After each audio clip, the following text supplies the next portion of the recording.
வாழ்க்கையில பாவிகளுடைய வழி உங்க வழியா இருக்கா? பாருங்க, நம்ம எல்லாரும் பாவிகள், நம்ம எல்லாரும் குறை உள்ளவர்கள். நம்ம கர்த்தராகிய இயேசு கிறிஸ்துவின் கிருபையினால ரட்சிக்கப்பட்டோம்.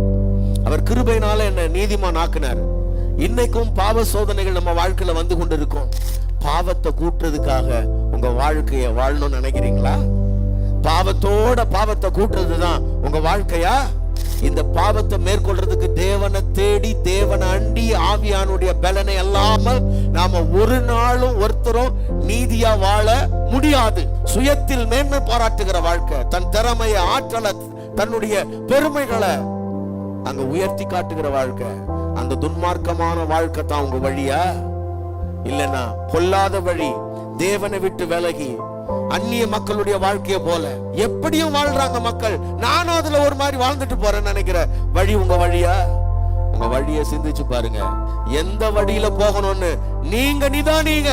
எந்த வழியில பயணப்பட போறீங்க நீங்க முடிவு பண்ணுங்க. உங்க வாழ்க்கை நீங்க தான் முடிவெடுக்கணும்.